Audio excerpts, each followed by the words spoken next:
समय सभापति जी, मैं आपका आभारी हूं कि आपने मुझे सदन में फाइनेंस बिल 2026 पर बोलने का मौका दिया। मैं हमारी वित्त मंत्री निर्मला सीतारमण जी को लगातार 9वां बजट पेश करने पर बधाई देता हूं। पिछले 11 वर्षों से बजट के माध्यम से देश के हर वर्ग की आशाओं को हकीकत में बदलना एक बहुत बड़ी उपलब्धि है। सभापति जी, विपक्ष अक्सर हमारी इकोनॉमिक पॉलिसीज पर सवाल उठाता है, लेकिन असली जवाब देती है देश की जनता अपना वोट देकर। हरियाणा हो या बिहार, जनता ने हमें लगातार जीत दिलाकर यह साबित कर दिया है कि सबका साथ सबका विश्वास हमारे लिए कोई चुनावी नारा नहीं है, बल्कि यह हमारी विचारधारा है। मुझे पूर्ण विश्वास है कि आने वाले चुनावों में भी जनता का आशीर्वाद हमें ही मिलेगा। आज हम फाइनेंस बिल पर चर्चा कर रहे हैं, तो हमें इसकी गंभीरता को समझना होगा। हमारे संविधान ने इस पार्लियामेंट को यह अधिकार दिया है कि वह तय करे कि हमारे देश के नागरिक, चाहे वो व्यक्ति हो या एक कॉरपोरेट, जब टैक्स भरते हैं तो उनकी कमाई का उपयोग किस प्रकार किया जाना चाहिए। मैं विपक्ष के साथियों को बहुत ध्यान से सुन रहा था। उनका सारा ध्यान सिर्फ और सिर्फ आलोचना करने पर ही केंद्रित था। सभापति जी, मैं मानता हूं कि आलोचना करनी है तो उसमें तथ्य होने चाहिए और वो सकारात्मक होनी चाहिए, तभी उसका कोई अर्थ होता है। आज जब देश के अंदर विकास का सूरज चमक रहा है, तो विपक्ष के साथी अपनी आंखें बंद करके कहते हैं कि अंधेरा है। जब हम ग्रोथ और डेवलपमेंट की बातें करते हैं तो इनका ध्यान सिर्फ प्रोटेस्ट और डिसरप्शन पे होता है। विपक्ष को समझना होगा कि यह बिल किसी एक पार्टी का नहीं, इस देश के भविष्य के लिए बिल है और आप भी उसका हिस्सा हैं, क्योंकि इसका लाभ आपके क्षेत्र के लोगों को भी उतना ही मिलेगा।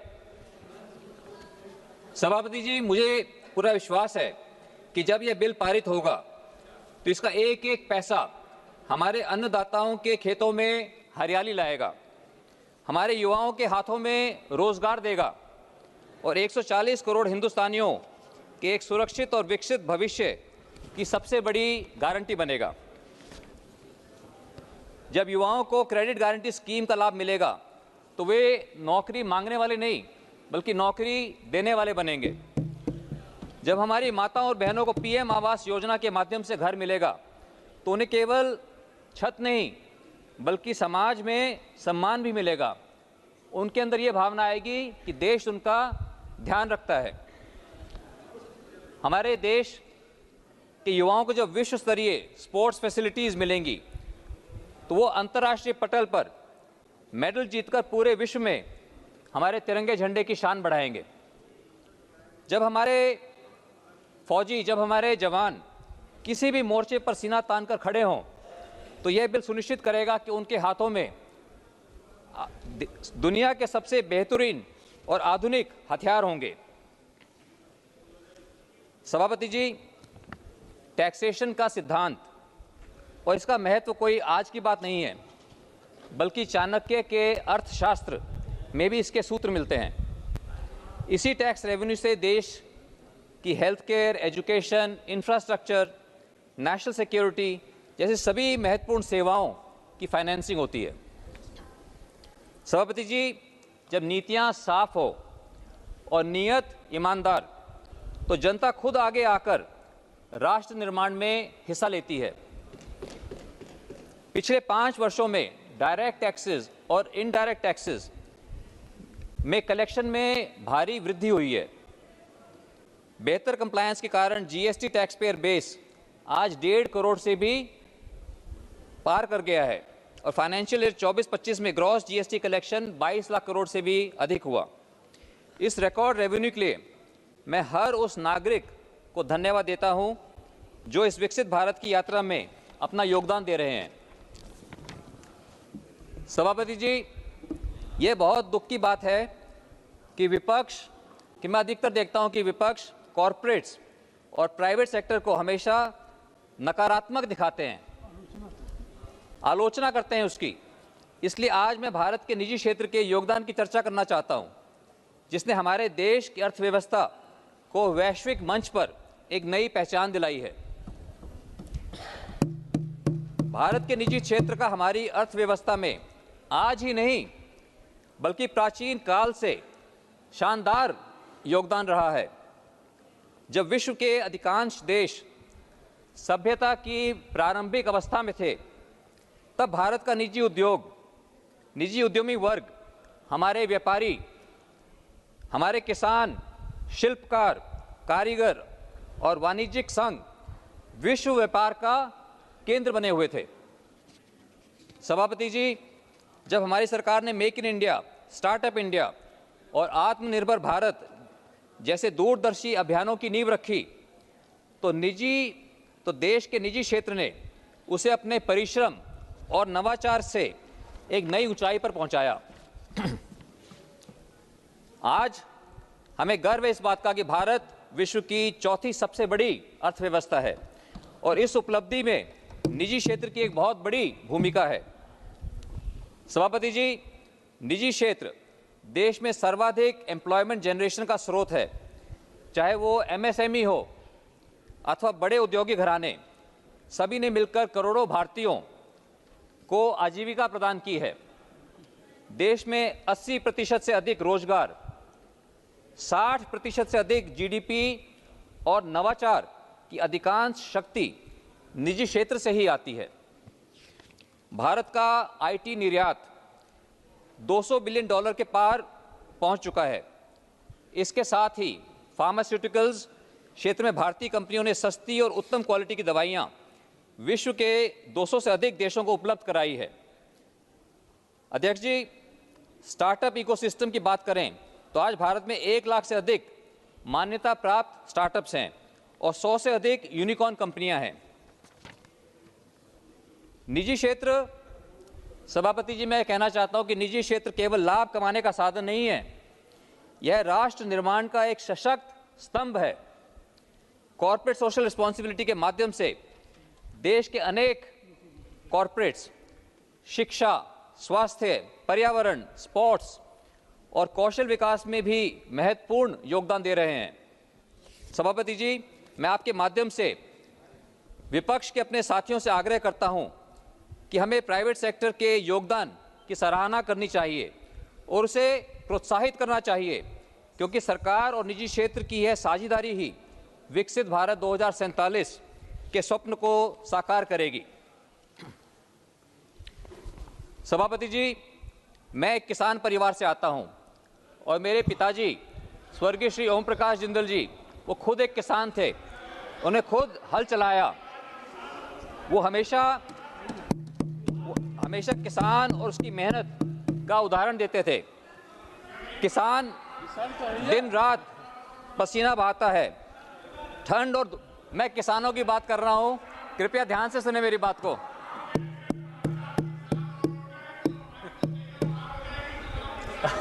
अच्छा, मेरी बात को ध्यान से सुने। आप बोलिएगा। किसान नहीं हो गया। किसान दिन रात पसीना बहाता है, ठंड और धूप में खेत सींचता है और फिर उम्मीद करता है कि उसकी मेहनत का फल मिलेगा। लेकिन कई बार प्रकृति उसकी परीक्षा लेती है। कभी अचानक बाढ़ आ जाती है, कभी सूखा पड़ जाता है, कभी बेमौसम की बारिश से फसल का नुकसान होता है। जब नुकसान होता है तो दिल टूटता है, लेकिन किसान कभी हार नहीं मानता। वह अगली सुबह फिर उठकर अपने खेत में जुट जाता है और दुगनी मेहनत के साथ दोबारा खड़ा हो जाता है। महोदय, ठीक इसी किसान की तरह हमारी सरकार ने भी पिछले 11 सालों में काम किया है। इन 11 वर्षों में हमारे सामने हर प्रकार की चुनौतियां आई। शताब्दी की सबसे भयानक कोविड महामारी आई, जियोपॉलिटिकल टेंशन्स और युद्ध हुए, ग्लोबल सप्लाई चेन्स टूटी, ट्रेड वॉर्स और टैरिफ का बोझ पड़ा।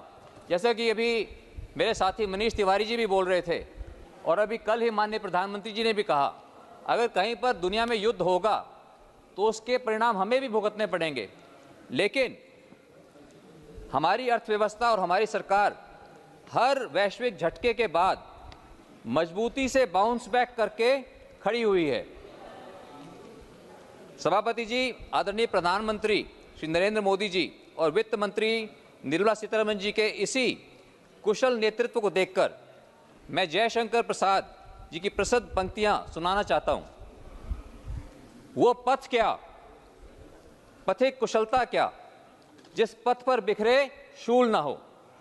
वो पथ क्या, पथिक कुशलता क्या, जिस पथ पर बिखरे शूल ना हो। नाविक की धैर्य कुशलता क्या, जब धाराएं प्रतिकूल ना हो। सभापति जी, प्रतिकूल धाराओं में भी हमारी सरकार ने देश को फास्टेस्ट ग्रोइंग इकोनॉमी बनाकर अपनी कुशलता साबित की है। सभापति जी, मैं सदन में और सभी मंचों पर माननीय प्रधानमंत्री जी से प्रेरित होकर नेचुरल फार्मिंग पर हमेशा बहुत जोर देता हूं। इसका कारण यह है कि प्राकृतिक खेती से हमारी फर्टिलाइज़र सब्सिडी का बोझ काफ़ी कम होगा और हमें हानिकारक रसायन मुक्त भोजन भी मिलेगा, जिससे हम कैंसर जैसी जानलेवा बीमारियों से दूर रह सकते हैं। जब हम केमिकल फर्टिलाइजर्स पर निर्भर नहीं होंगे तो विदेशों में होने वाले युद्धों और ग्लोबल सप्लाई चेन के झटकों से हमारा किसान भी प्रभावित नहीं होगा। यह एक लॉन्ग टर्म और सस्टेनेबल मॉडल है। जिस तरह खेती नेचुरल और सस्टेनेबल होनी चाहिए, वैसे ही हमारे देश की ग्रोथ भी नेचुरल और सस्टेनेबल होनी चाहिए। देश का विकास सिर्फ जीडीपी के आंकड़ों से नहीं, बल्कि नागरिकों के कल्याण और खुशहाली से जुड़ा होना चाहिए। हमें फास्टेस्ट ग्रोइंग इकोनॉमी पर गर्व होना चाहिए, लेकिन हमें क्वालिटी ऑफ लाइफ पर भी उतना ही ध्यान देने की आवश्यकता है।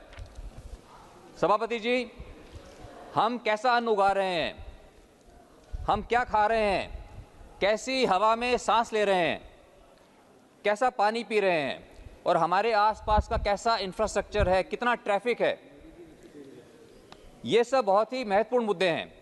मुझे यह कहते हुए गर्व होता है कि हमारे माननीय प्रधानमंत्री जी बिल्कुल इसी दिशा में आत्मनिर्भर और विकसित भारत के संकल्प पर काम कर रहे हैं। आज हमारे देश के अंदर वर्ल्ड क्लास हाईवेज हैं। मैं आशा करता हूं जब भी हम उनके ऊपर ट्रैवल करते हैं तो हमें एक बहुत गर्व की अनुभूति होती होगी। प्रधानमंत्री जी ने लगातार स्वदेशी को बढ़ावा देकर भारत को दुनिया का एक बड़ा मैन्युफैक्चरिंग हब बनाया है। सभापति जी, जिस तरह प्राकृतिक खेती हमारे किसान को भारी झटकों से बचाती है, ठीक उसी तरह आत्मनिर्भर मॉडल यह सुनिश्चित कर रहा है कि भविष्य में किसी भी ग्लोबल टर्मोइल या आर्थिक संकट के समय हमारी अर्थव्यवस्था पूरी तरह से सुरक्षित और आत्मनिर्भर रहे।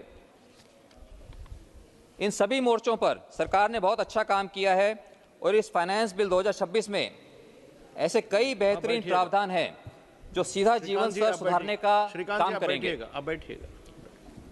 मैं अपने विपक्ष के साथियों को बताना चाहूँगा कि फाइनेंस बिल में सरकार ने हर वर्ग का ध्यान रखा है।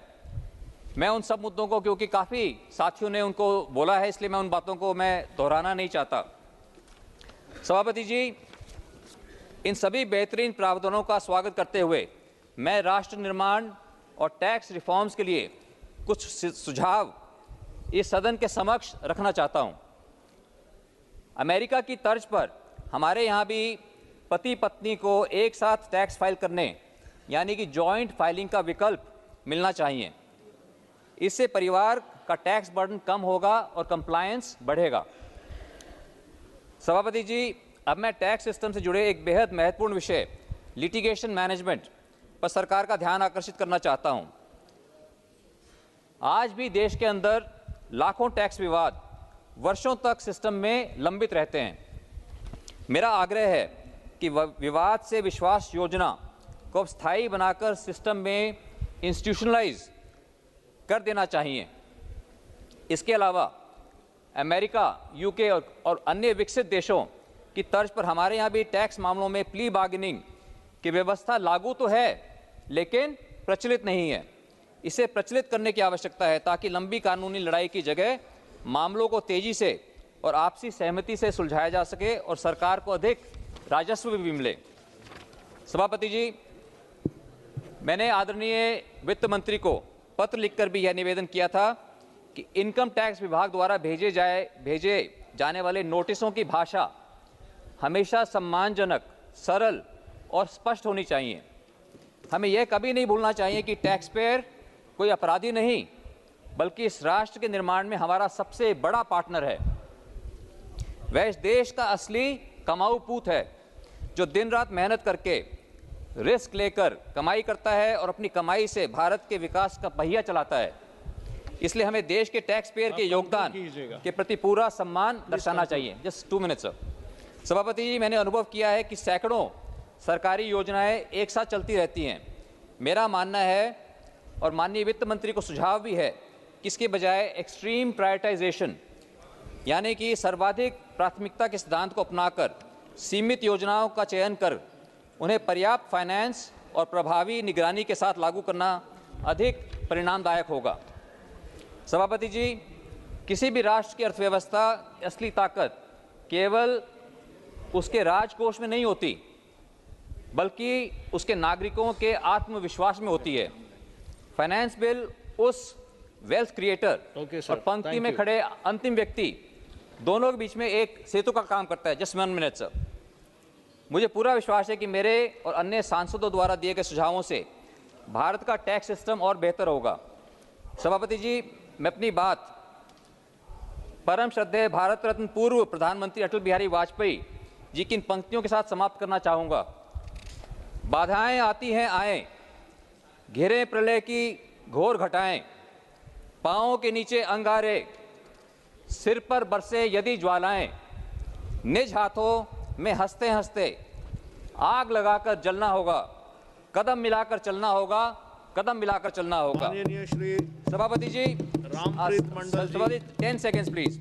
सभापति जी, जैसे कि कल माननीय प्रधानमंत्री जी ने इस सदन में कहा कि हमारे विचार अलग हो सकते हैं, हमारी नीति अलग हो सकती है, लेकिन जब बात राष्ट्र निर्माण की हो तो हम सबको एक साथ मिलकर ही काम करना होगा। आइए हम सब कदम से कदम मिलाकर चलें।